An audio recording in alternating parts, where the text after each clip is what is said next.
Enchantée. Bonjour. Bonjour. Lisa, mon Bonjour. apprentie. Sandrine. Bonjour à tous. Voilà. Donc voilà l'équipe au complet. Nous allons vous remercier Sylvie de nous accueillir dans votre salon de coiffure. Donc nous allons vous poser 2-3 questions.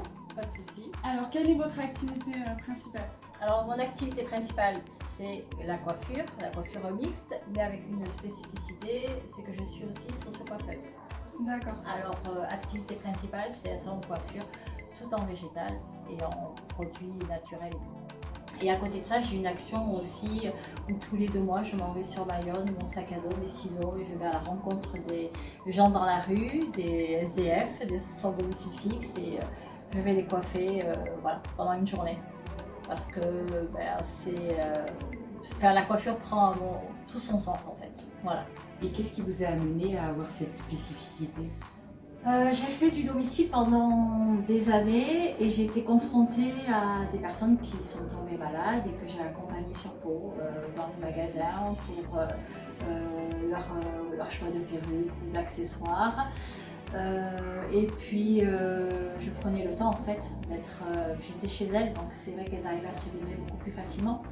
Donc j'ai vraiment été au cœur de leur souci principal.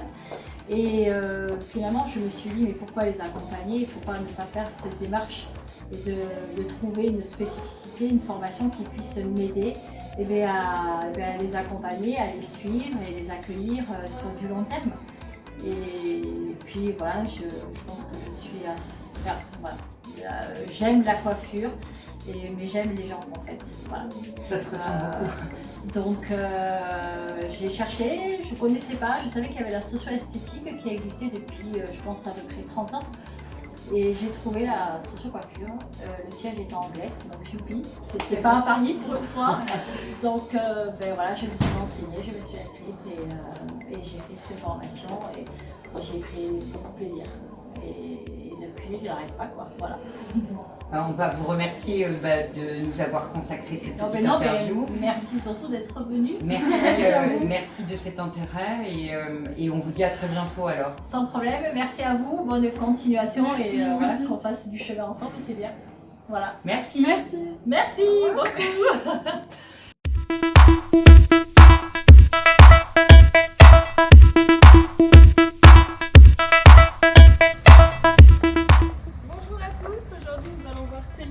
Donc une tatoueuse qui sera un partenaire avec nous du 25 octobre pour l'événement Octobre Rose. Bonjour. Bonjour Céline. Enchantée. Bonjour. Bonjour, enchantée. Bienvenue. Merci. Céline, nous allons vous poser 2-3 questions. Donc tout d'abord, qui êtes-vous et si vous pouvez nous présenter ce que vous faites pour la lutte contre le cancer? Alors je me nomme Céline Fauvet, je suis artiste tatoueuse depuis 20 ans maintenant. Comme vous m'avez contacté au sujet de l'Octobre Rose pour aider les femmes dans leur reconstruction après un cancer du sein, j'ai été touchée que vous ayez pensé à moi. D'une part parce que j'ai vécu ça par ma maman, qui a été malade pendant très longtemps d'un cancer au départ des ovaires, puis de la poitrine et ensuite d'un cancer généralisé. Donc c'est quelque chose qui me tient à cœur de pouvoir aider ces femmes dans leur reconstruction après une chirurgie de la poitrine suite à un cancer. Voilà. D'accord. Et ça consiste en quoi? Comment tu peux les accompagner? De les accueillir en toute simplicité, de pouvoir les orienter, les conseiller, les aider aussi à retrouver une féminité, à se réapproprier leur corps. Elles se sentent souvent mutilées après ces chirurgies, notamment quand il y a une ablation totale du sein. Et donc nous, on est là pour les accompagner et essayer de répondre au mieux à leurs demandes pour qu'elles puissent se sentir à nouveau mieux et bien dans leur corps. D'accord. Et ça fait longtemps que tu exerces et que tu as cette diversité sur le tatouage? Alors j'essaye d'être le plus polyvalente possible, ça fait 20 ans que j'exerce. Et de par mon expérience et de l'accueil des gens qu'on peut avoir, ils sont tous très différents, ont tous des cursus très différents, de pouvoir répondre au mieux à leurs demandes avec le savoir-faire et les techniques qu'on peut avoir. D'accord.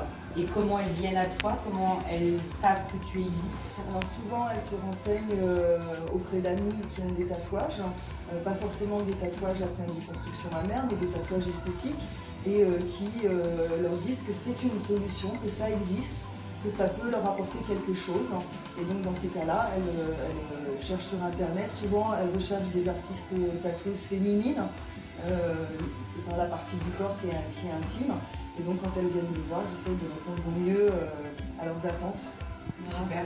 Et est-ce que on t'a déjà proposé d'intervenir après le protocole en chirurgie ou dans des rencontres des associations de la... Alors non, pas forcément, c'est pas quelque chose dans lequel on a démarché, mais quand les femmes viennent spontanément me voir, j'essaie d'être plus proche, de comprendre leur situation. Alors pour certaines femmes, ce ne sera pas forcément la bonne solution. Moi je vais surtout leur conseiller de prendre le temps de passer par la reconstruction mammaire si elles l'ont souhaité. Et une fois qu'elles ont reconstruit leur poitrine, dans ces cas-là, on peut intervenir sur les cicatrices qui peuvent rester traumatisantes pour beaucoup de femmes. D'accord. Et il faut qu'elles acceptent le fait qu'elles aient eu l'ablation, la reconstruction et le fait après d'avoir un tatouage plus ou moins grand, je suppose, et à partir de ce moment-là, tu les accompagnes et tu les guides sur ce que tu peux faire pour que ce soit le plus acceptable pour elles. Exactement, tout à fait. Voilà. Par la mesure du possible, certaines femmes ont des reliefs qui sont très importants, avec des creux, des bosses. Donc nous, le tatouage ne pourra pas forcément camoufler ces volumes. On peut recouvrir des cicatrices, mais le fait de faire un motif ornemental sur une cicatrice, un sein qui a été mutilé, ça leur permet de retrouver une certaine forme de féminité et d'avoir un regard plus positif sur leur anatomie. Très bien, voilà. Merci. Merci beaucoup. Merci à vous. Merci à vous.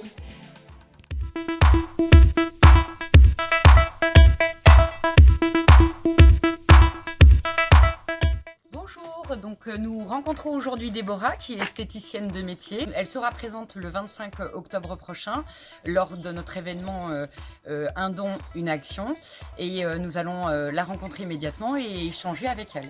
Nous te remercions de nous accueillir donc chez toi. Merci d'avoir répondu présente à notre appel avec beaucoup de gentillesse et d'envie. Donc on vient te rencontrer parce que tu es esthéticienne de métier et tu as une particularité pour accompagner les femmes après leur protocole. Est-ce que tu peux nous en dire un petit peu plus? C'est ça. Donc effectivement, moi quand je crée Déborah Esthétique, c'était dans un but très précis. Étant affectée par cette maladie depuis très jeune par mon entourage, ma famille, j'ai souhaité vraiment accompagner au mieux toutes les personnes en traitement de chimiothérapie, de cancer, mais surtout l'accompagner après ce traitement très très lourd, puisque pendant le traitement du cancer, il y a une professionnelle également qui est bien présente auprès d'elle, qui est une socio-esthéticienne. Donc je laisse ce métier fabuleux à cette professionnelle-là et puis moi j'accompagne par la suite en post-traitement.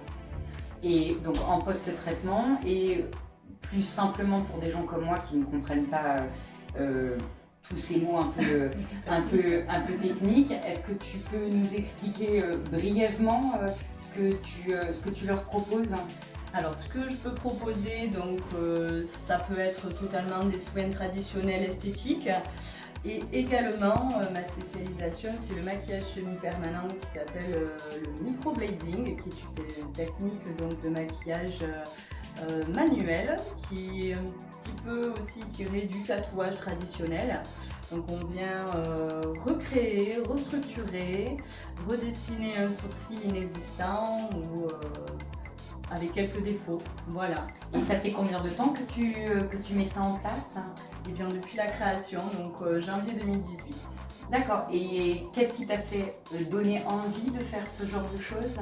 Comme j'ai expliqué au tout début, ça a été mon affect très petite par cette maladie-là. Et donc quand je suis sortie de l'école, j'ai vu quelques vidéos sur les tatouages mais esthétiques.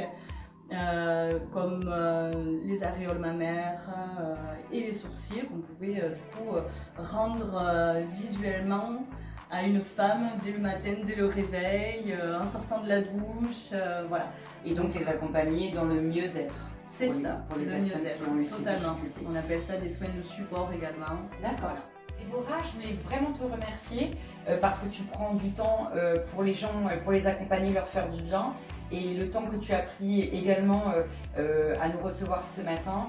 Vraiment merci beaucoup et on se dit à la station vendredi. Merci, à bientôt. Merci.